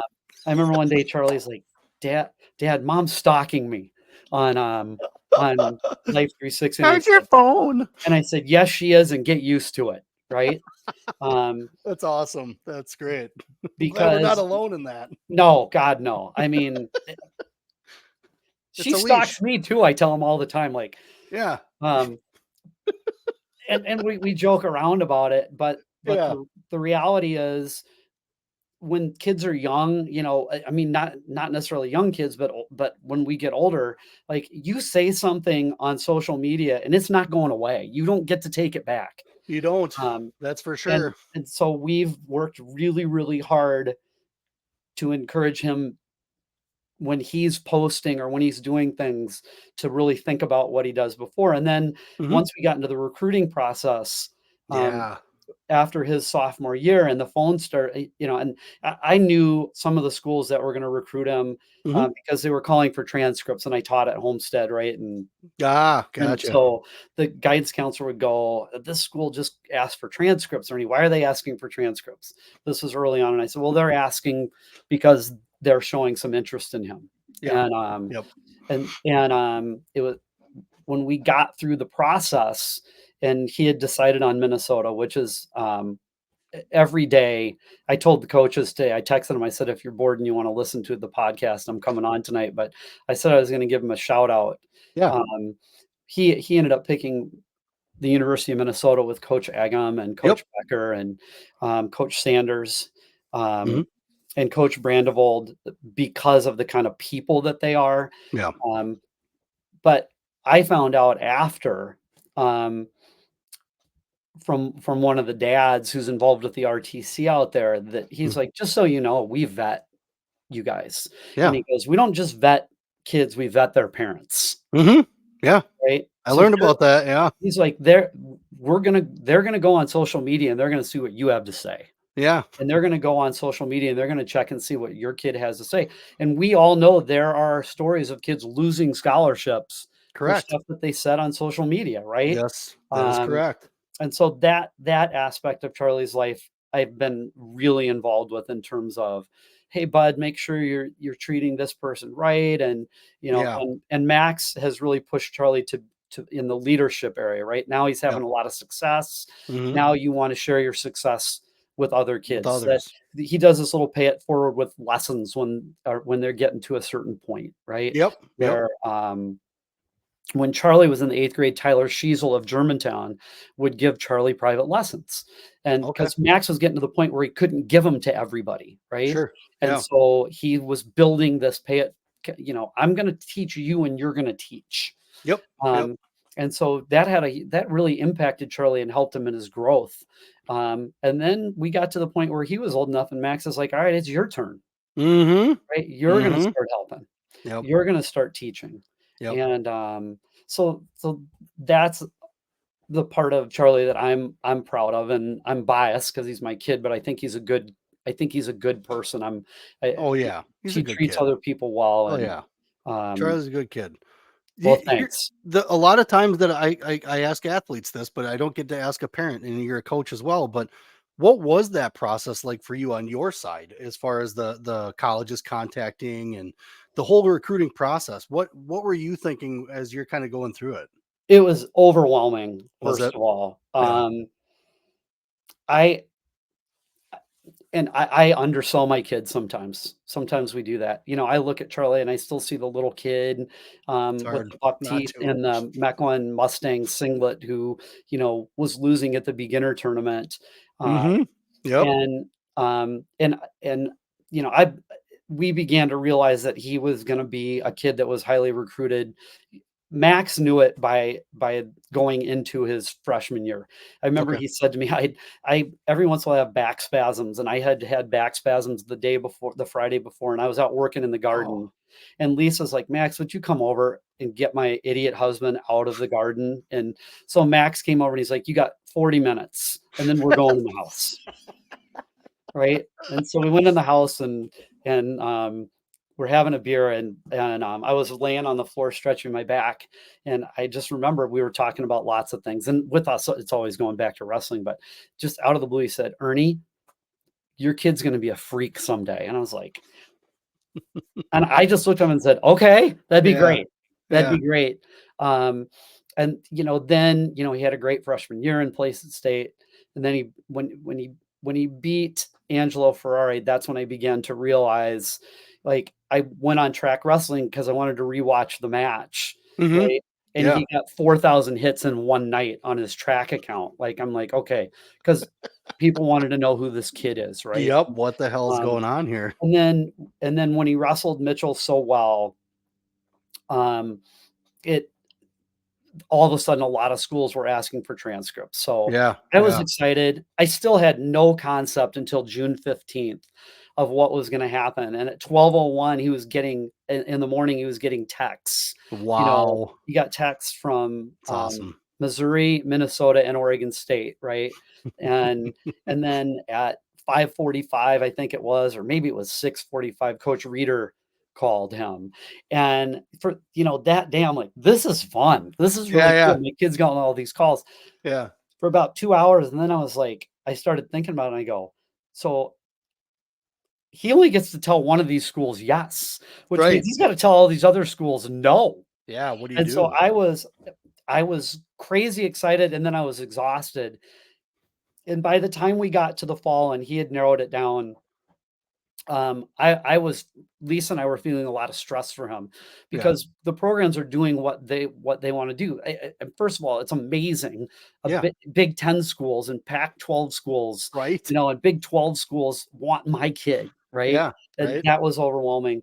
But then, and they're doing what they're calling, and they're driving in, and he when he wrestled on the Big Cheese, Coach Pendleton flew out from Oregon State, drove to McGuanago to spend Wow. time with them, you know That's pretty and cool. yeah, and then flew out, and I'm like, Charlie might have to call Coach Pendleton, who just spent. And I said to him before he came out, I'm like, if you're not really excited about Oregon State, then you owe it to Coach Pendleton not to Yeah. waste his time and money, Right. right? Like, Right. I agree. Yep. Coach Pendleton, one of the great minds in college wrestling right now, I for agree. I sure. agree. He's Um, definitely got a and I just realized he's going to have to call these guys and say no. And part of that process, was, if that's where you don't want to go, then you need to be upfront with the coaches. And yeah. that's really hard, not practicing avoidant behavior like that. You're Yeah. 16 and you're Yeah. telling these guys, we're not going to come here. So Yeah.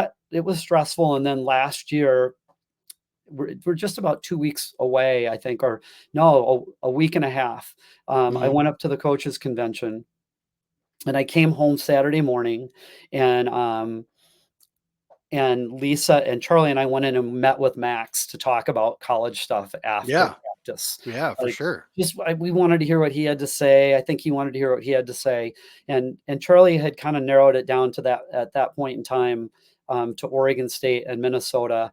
UNI was still in the mix. He had called Coach Okay. Smith the week before and said, I'm not going to come to Missouri, and which Coach Smith is, oh my God, Coach Smith and Kendrick Maple and Tyrell Todd. Oh my gosh, just amazing people. And Yeah. I remember when he came down and told us, and I was a little surprised because he had a relationship with Keegan, and Mhm. Yeah. but then I got home Saturday. We came home, and Lisa was going out to dinner with her friends, and she left at like 4:30. And Charlie came downstairs and said, "Dad, I know where I want to go to school." Oh boy. And I said, "Okay." And I honestly didn't know. And I said, "All right, Yeah. bud, what do you want? Where do you want to go?" And he said, "I want to go to the University of Minnesota." Yeah. Yeah. And I said, "Okay, have you told Oregon State yet?" "No, I haven't talked to Oregon State, and I haven't talked to Coach Schwab at UNI Yeah. yet." Yeah. And I said, "Okay, what do you want to do?" I said, "You need to tell them." And he called Corey Crooks, who's one of the assistants at Oregon State, who was recruiting Charlie most heavily, who is just an incredible guy. Yeah. And he Yeah. called Corey and said, I've made my decision, and it's not Oregon State. And Corey was amazing, right? Yeah. Yeah. And so was Coach Smith, right? Mhm. Yep. And so was Coach Schwab. Uh, Mhm. and so he came back downstairs after talking to Corey, and I said, when do you want to get in touch with Minnesota? And he's like, "I want to call him tonight, Dad."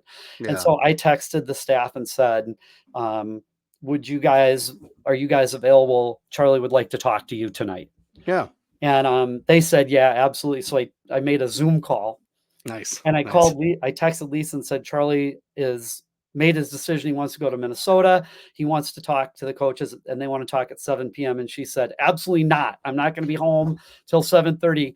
My son is not calling the university he's going to attend until I get home. So I texted him and said, can we do it at 7:30? Yeah. And Agam said yes. And then we had this great conversation. And Brandon, I remember he said, well, usually when we get a text saying Charlie would like to talk to you guys about something and it's the group, it's a good sign. So, Yeah. so we had a great 25-minute conversation with the staff, and we're so excited. And then the next day he had an appointment to talk with Coach Schwab on the phone. And Okay. Doug's a good guy. And I know I'm saying great things about all these coaches because I really feel that way. There's some just amazing. No decision that he made was going to be wrong, which Lisa and I took a lot of solace in. And Coach Schwab said to Charlie,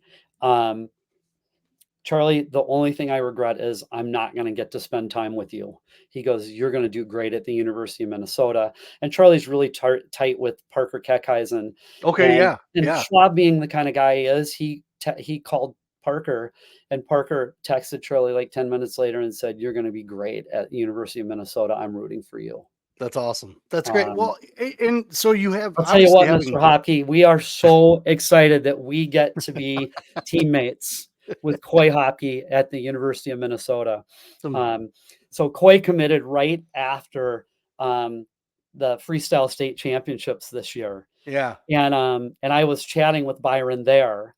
Yeah. I love Byron. Byron, you're a good dude. Byron's I texted him right after Coy had committed. I was so once you become part of a program, right? And we have never had buyer's remorse about going to Minnesota. Every day we're happier about the decision, which tells us we made the right one. Yeah. But when Coy committed, Charlie's a great wrestler, but to get a Coy Hopkey, who's a world champ, right, and who's done all these amazing things as a teammate, and also the kind of kid and person that Coy Hopkey is. I texted Byron. I'm like, I am so happy right now. That's awesome. I am so happy. I was calling Lisa. I'm like, Coy's going to Minnesota, honey, and arms were flying up. And it's gonna be Wisconsin High School University pretty soon. I mean, we're gonna have Charlie there. They've done a great job. Of recruiting. Yeah. Trevor's a Wisconsin guy. He's a River Falls guy, but he wrestled. He's a 2-time All-American at the University of Wisconsin. And I remember, afterwards, I asked Charlie. I said, "What was it ultimately? What as great as all these schools are? What was it? That caused you to want to go to Minnesota the most?" And he said, their room is. The way that their room operates reminds me a lot of Max's room. Okay. And he spent a lot of time talking with Trevor. He's an outstanding recruiter, and he's just such a real person. And Luke is so real too. And he goes, and people don't understand how close Charlie is with Max. I've tried to impress that tonight on it, but they're really, really tight. He babysits for them. They spend a lot of time together. And he said, they just remind me most of Max, Dad. That's what he said to me. I got Liam went to that camp that Crass had with the big guys camp with. Jordy Crass is amazing too. By the way, he's an awesome guy. He's another firecracker, by the way. Yeah, the guy is just ready to go off at any minute. But with the guys that he had there, Liam was able to work a little bit more. There's a lot of smaller guys, and Liam was able to kind of work with those guys one-on-one. And he came back from that.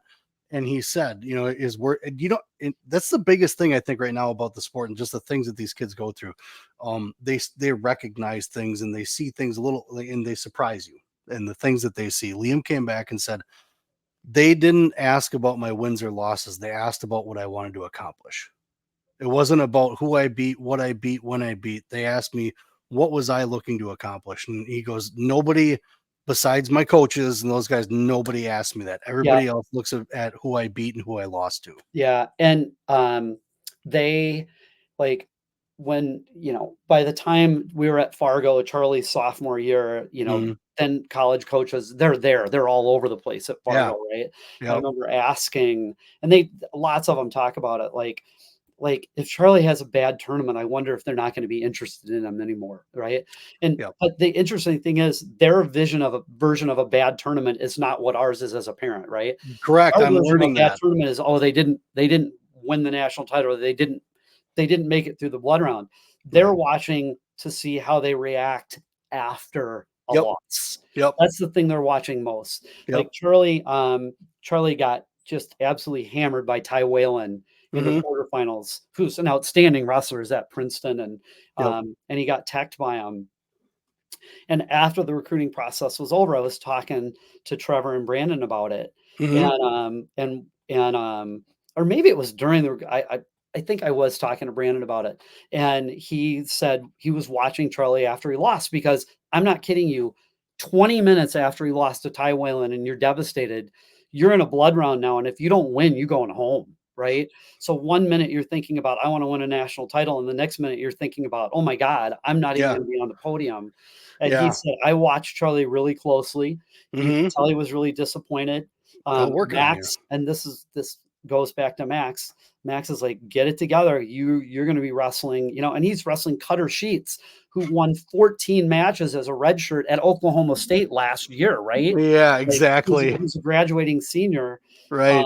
and he had to beat Cutter Sheets to to get on the podium, Yeah, right? yeah, And right. Brandon said that Man. was a really important moment, watching Charlie get himself together Mhm. to Yeah. go prepare for that match. Yeah. That's that'll work on you even in a high school match, with young kids. That'll work on a kid as far as knowing, oh, well, I just fell down this ladder or this rung. Now I got to climb back up this just to do something else. I mean, I body language is everything. You see them after the match, and if they're just like this and kind of down the whole time, you may know that it's over with. But at the same time, though, too, now like the experience Charlie's gained, you work past that and you get past it. You know that the goal is completely different from what they're actually looking at in high school. And I'm just starting to learn that as well, talking to some of the guys that we talk to when we go to tournaments, because I mean, grades matter, things like that. But when it comes to the competition piece, they want someone that is going to persevere through the things. Yeah, It doesn't mean that they're always going to be, they want a contender, number one, and they want someone who's going to be stable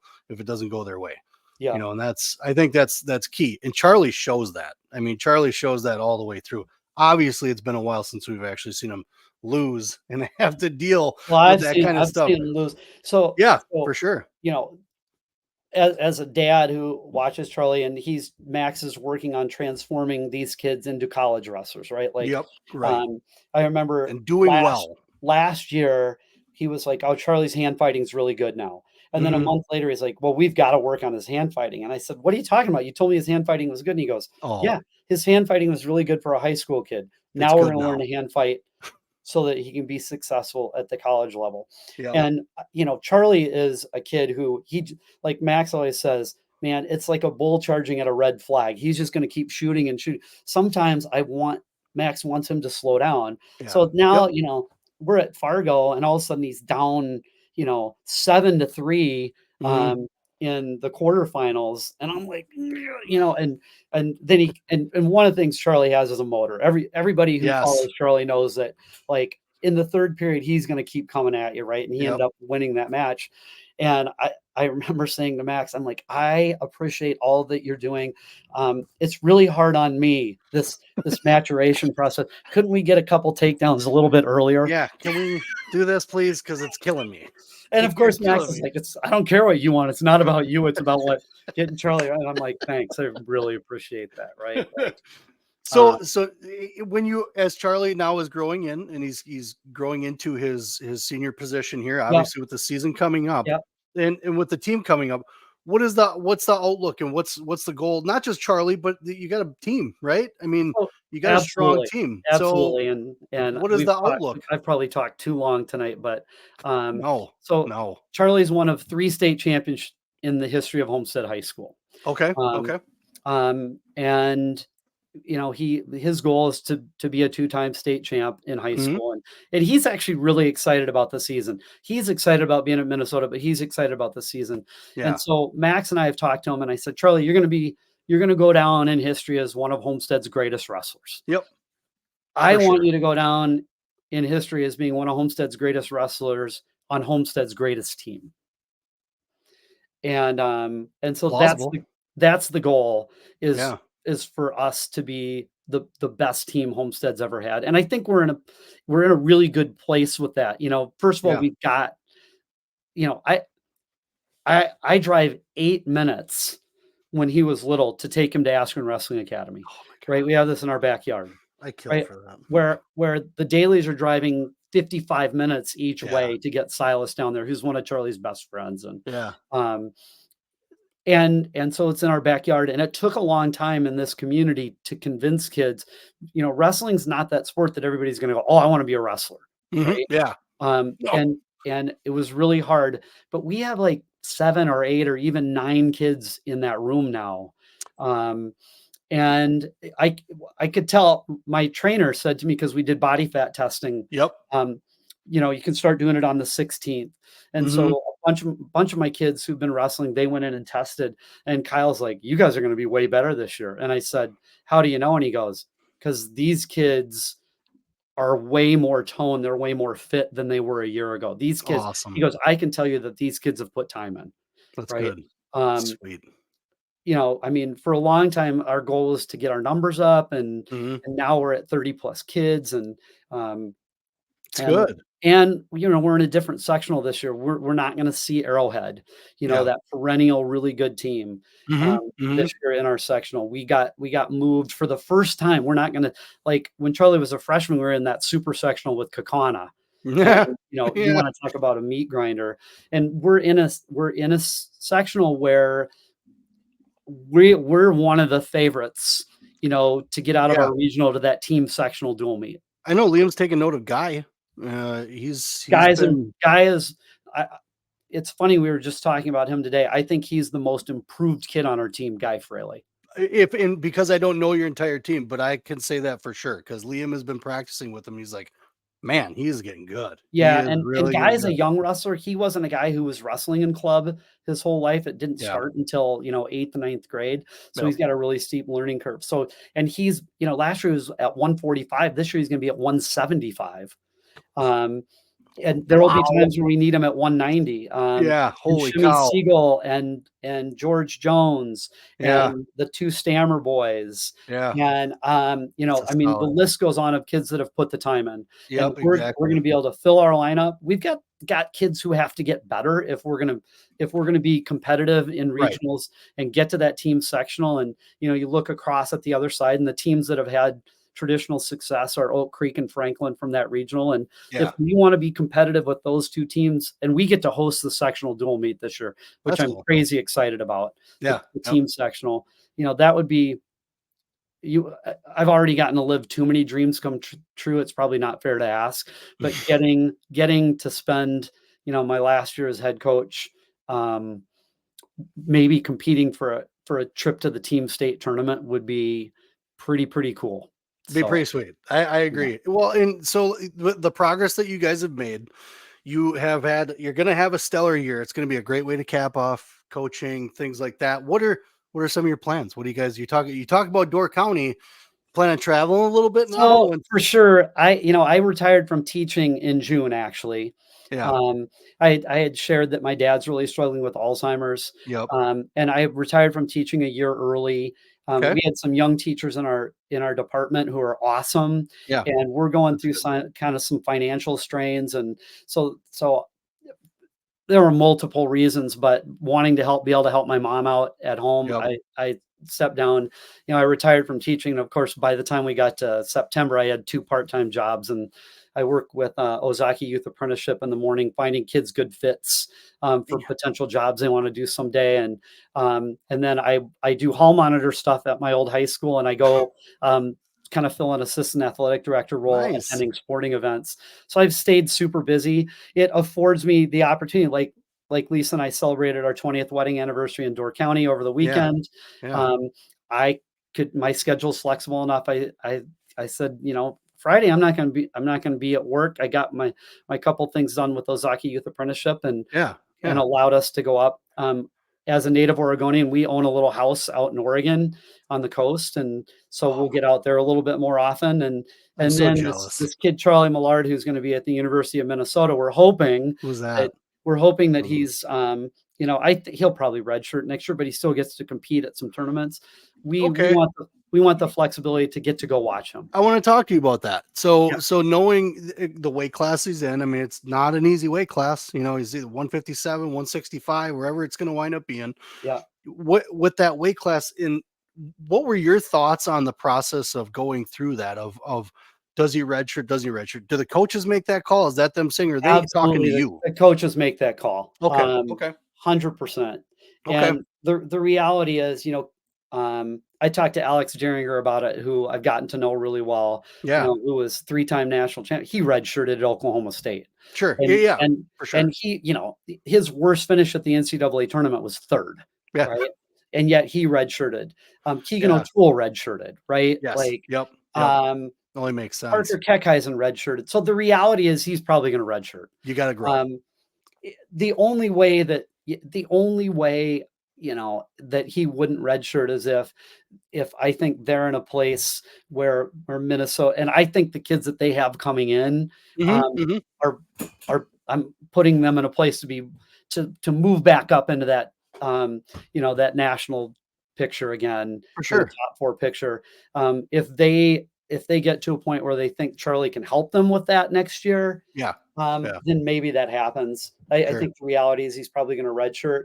I Um, I we're trying to definitely agree with you. condition him Yep. um, in his thought process to be prepared for that because it's such a grind, right? Yep. Yep. Um, Correct. Well, the so opens are tough. A lot of but the things he's going to be in but are going to be I tough. will tell you, like I said this before, Max makes the decisions for Charlie. You and I were talking about Super 32s, and I kind Yeah. of always wanted. We never went out there, and Max said, I I just don't think that's a place he needs to go. Right. We talked about when Charlie was a sophomore, he could have Yep. gone down to 45, and Max said the best thing for him is to stay at 52 and Yep. improve. Hmm. And Max has never been wrong with Charlie. Um, looking back, and we can look It's back hard to. historically, right? Like Yeah. Yeah. and I don't think that Coach Eggum and Brandevold and Becker and Sanders are going to be wrong either. I don't think so. Yeah, I just thought it was. I was just curious because I mean, again, a tough weight class. Honestly, I think if Charlie could make, if he made the lineup, I think he would do all right. But there's a lot of growth that happens. I mean, you're walking into now a league where getting in a takedown is great, but are you finishing? They got to be Yeah. able to. They really got to be So able to grow into it. to put things in perspective, we went out to visit um, because he's technically still a recruit, right? So Yeah. we could go out for one of their recruiting weekends for the class of 2025. Yep. And he got to practice with the team, Nice. and he was practicing with Michael Blockus, who's an Oh. All-American last year, Yep. right? And Yep. so Charlie was wrestling with another young man and with Devin Wasley, and then Blockus came over, and Hmm. like 5 seconds in, Charlie hits an ankle pick and gets a takedown, right? And as Blockus is going down to the mat, I'm up above. I see this look on his face like, and I'll tell you what, the next 10 minutes, Yeah. there were no more takedowns for Charlie Millard. Like, Wasn't I mean, so Michael nice. Blockus is 24 years old and Charlie's 17, right? Yeah. My point is that year of growth Yes. is huge Big. in Yep. a kid. I agree. And Charlie's pretty good, right? I mean, he's Right. ranked nationally and he's a state champ. And Yep. and and Michael Blockus, showed him what it means There's levels to this stuff. if you want to be an All-American caliber athlete. You got Yeah. a long way to go, kid. Right? I Yeah. mean, You got that one. You that got was, that but he one. did get that one. I saw it. You got that I one. saw it. Um, That's and awesome. and and Michael Blockus, great young man. Lisa and I ran into him later on in the day at the bookstore buying sweatshirts, Nice. and we were just so appreciative that he walked over and chose to wrestle with my kid, That's at cool. practice. Like, it was so cool. That is cool. That's very cool. So it's going to be a unique situation. I mean, obviously we're going to we're going to wind up going to some duels, over to Minnesota. I know we're going to try and get to some in Wisconsin. We're going to go over to Michigan, see if we can see some. I mean, we like Big Ten wrestling, and there's a lot of things to see. Did Charlie think that he, like, when he chose Minnesota, did he think like, and you made it pretty clear when you talked about it originally, did he maybe think, oh, maybe I should call this coach? No, nope, Minnesota was it.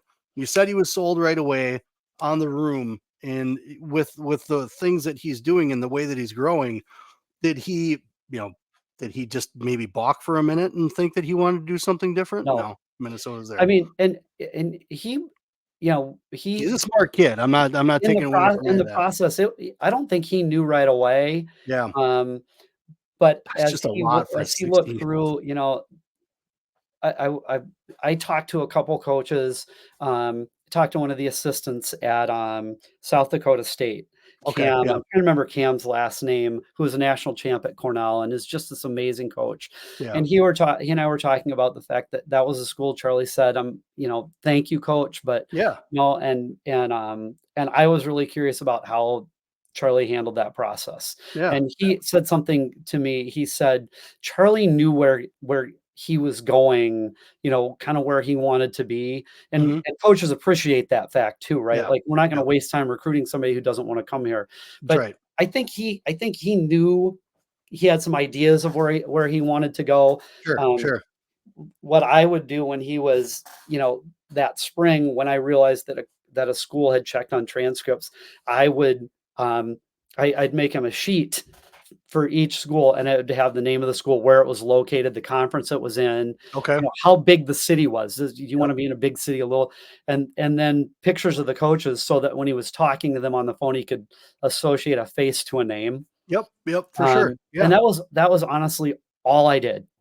And Lisa and I said, if you want to talk to us about things, we're here. Like, that's but as the process right. went through, I had no concerns. Like I knew that every program he was looking at had great people. So Yeah, then it was like, okay, what we can't ask for anything else, right? And right. we're financially in a place we're really fortunate. He's got Yep. a college fund Mhm. and where Minnesota it, does a really good job over there, yeah, actually. they're doing a great job, but Mhm. you know, one school's offering a little bit more than another school, and we're like, "Don't make your decision Yeah. based on 3 or $4,000, Charlie. Right. We don't want Yep. you to do that." And that was the Right. one thing in the recruiting process when schools would talk about the financial side of things, he didn't Yeah. have a clue, and I told him, "You don't need to have a clue." Nope. Nope. That's Mom and I's job, and I would listen to what they had to say, Yeah. and I'm like, "Anywhere you wanna go that you've determined is gonna be great, Charlie. You're gonna be in a great place with That's that." awesome. And Yeah. that kinda gave that uh, I did because I didn't want that to be a decision, right? Yeah. Which with some kids, if their family's finances are in a different place, and like I Yep. said, he's been really lucky, Yep. that's, the difference between, $5,000 difference a year means a lot, right? It does. It does. Um, Yeah, for so sure. yeah, Good. we we were just in a great place with that, and Good. honestly, we didn't do very much, like, the phone rang a lot, and he'd go Yeah. upstairs, and I'd hear, "Hey, coach," "Hey, Coach Smith," or "Hey, Coach Pendleton," or, That's cool. "Hey, Coach Becker," "Hey, Coach Eggum," Yep. "Hey, Coach Schwab," "Hey, Coach Roper," Mhm. and you'd hear the conversations, and they were checking, That's um, cool. and yeah, it was really cool. But Lisa and I did not have much to do with it, other than Good. we got Yeah. really curious at the end. We wanted to know Sure. Guidance. You're just where it was guiding. That's going. all you're doing. Just a little It was guide. really hard. It was really hard when we got those last couple weeks. The other thing I said to him, there was this debate: when should he decide? Yeah. Some kids decide late. I wanted him to decide before the season started, because I could see that, and he's a pretty happy-go-lucky kid. I could see that it was weighing on him a little bit, Sure. and I Yep. didn't want him to be carrying that with Yeah. him. And Well, this Ryan Duchateau, who's one of my best friends yeah. in the parent coaching rank, and Wyatt's going to Minnesota now with Charlie. Yep. He said to me, "Ernie, why would he wait?" He goes, he had had a lot of success. He was a two-time Fargo All-American. He goes, "The only reason you'd wait is if you just don't know, Yep. and if you think your stock's going to go up." Right. Right. Right. Yeah. Yeah. Yeah. And the reality was Charlie stock wasn't gonna go any higher in Mhm. terms of the recruiting process. Like, who knows? Maybe he goes and wins Fargo and Penn State comes calling or something. Mhm. Yeah. You're not going to go Right, right. much higher. Like, Yeah. and I'm like, and I said to him, well, is your mind going to change if some of these bigger, even bigger than Minnesota right now, which Mhm. there's only Iowa and, you And know, Penn State, he's like, yeah, no, that's he's it. like, this is where I want to go on. Like, then I hope you make your decision before the season starts. Yeah, If you know where you want to go, that that's that good. was the only thing. And I could see the next day. So he committed Saturday night, and then he called Coach Schwab. Mhm, It was 3 o'clock in the afternoon. That was when they were talking. mhm. And, he came downstairs and told me what Coach Schwab had said, who I, just respect so much. And Yeah, you could just see there was kind of a weight lifted off his shoulders. He said, "Hey, Dad, you want to go play horse?" And we went out and played horse. nice, It was a nice nice. afternoon, and Yeah, so that's I was cool. really glad that that part of it was Yeah. Well, behind him. it sounds like obviously the process was easier for him because of the support system he has. He has you guys, and you guys were allowing him to grow, with the mental side of it and taking charge of. I mean, like you said, these kids are 16, 17, making a 4-year, 5-year, 6-year decision. Yeah, That's tough. yeah, Like it's tough for me at 45. Like I don't. yeah. Do I want to sign this mortgage paperwork? I don't know if I want to do that. Right, But right. but these kids they're under a lot of stress. They're sports. There's Yeah. all this other stuff going on. So you guys did a great job. Thanks. It's My been kid made a fun. great decision. I think I said this He did. before. We've had 0 buyer's remorse. Like, Right. every time we interact with that school, we realize that it's the right fit for him. And that doesn't mean Minnesota's the right fit for everyone. Right. Right. Right. I think it's a great place. Yep. But Yep. there hasn't been 1 second where I'm like, oh man, maybe we should have encouraged him to wait a little Yeah. longer and pick a Yeah. different place. You guys did a great job. Well, and we're excited to watch in this season. I'm hopefully we'll start wrapping it up here. You've been on for a while. We gotta save some energy for Teague and those guys for when you're on with Yeah. Teague. We gotta Yeah, I'm super excited that's to gonna be fun. hang with Teague and, Yeah. Steve, and, I'm excited for you, with Vision Quest, because 'cause I'm old enough, um, to remember when Vision Quest came out on the screen, right? Like, Yeah, that's right. um, I love where Wisconsin wrestling's going, Yes. and It's things great. like your podcast, Brad, and what Steve and Teague started doing, and now, Years ago, yeah. what Jacob and RQ And are RQ. doing. Like, it just Yep. brings positive attention to our sport, and our sport's hard, but it's by far the best There sport are people so can many enjoy. interesting people within the sport, especially the state, because there's gems that you don't know about, and there are like the stories that you were bringing up. I mean, you don't know about this stuff until you put people out there and just want to talk about the story. You know what I'm saying? Here's one last piece of history Hit for me you with it. in closing. Yeah. I have watched every single 4-time state champ in the history of Wisconsin wrestling, with the exception of Matt Bianchi, because that was the COVID year and they Oh, weren't all in the same place. that's right. That's right. So, with that being said, what you talking about all divisions as well? All divisions. Oh my God. Wow. The first So, 4-time state champion in Wisconsin wrestling history was Matt Hanutke, and think oh my God, you I remember think it this? was 1990 that he won his 4th state title in Yeah. Pittsville. Yeah. Yeah. And I've seen every single one of them win their 4th state title since, with the exception of Matty Bianchi, who did it when the 3 state tournaments were separated because of COVID. Well, I'm glad I could have you on. Like I said, this has been something that I've been thinking about for a while, just because of, again, to Charlie, and everybody wants to see Charlie and Liam, and now they want to know why Liam's ducking Charlie, but Yeah. with I don't care. But with the history that you guys have within the sport, within the state, and the knowledge that you have and the stories that you have, these are the types of shows that I want to have, because then people kind of get an idea of how deep the generations go with the sport, and how people really respect the sport. And I respect a lot of the guys that are in it, referees to coaches to everybody that's involved in it, because it takes a lot. And you're in charge of a team, and you've been a coach for a long time, and there's a lot of things to be said about that. When people keep a coach around like that, you're obviously doing something right. So Well, thanks. you're obviously keeping things in check. So I'm going to leave it at that, and I'm going to tell you to tell Charlie good luck this coming weekend. Wrestle hard. We'll be watching. We always love watching him wrestle. It's been fun Thanks. watching him evolve. The hand fight, what you were talking about, is extremely effective now. So yes, Max is doing a great job with that. So I'm going to change up this banner here, and I'm going to tell everybody thank you for tuning in. Appreciate it. Hope you guys enjoyed listening to Ernie. I know I had a great time listening to him. You guys pay attention and watch for him to be coaching this year, and watch Charlie, because he's going to kill it this year, and he's going to kill it at Minnesota. I guarantee you. Yeah, So I with have a that, feeling that Crook kid's going to be pretty competitive at 165 this year too, man. I got a I feeling we hope might see him so. in Madison. I hope so, and I think we will. I think we will. But I'm keeping my mouth closed now. I'm not gonna. I'm gonna let things kind of play out how they need to play out. I'm gonna That let a him do boy. his, That a do what boy. he's got to do. We'll do what he's got to do. But with that, I bid you guys adieu. We're gonna talk a little bit on the backside, just like I do with everybody. But thanks everyone. Appreciate it. Peace.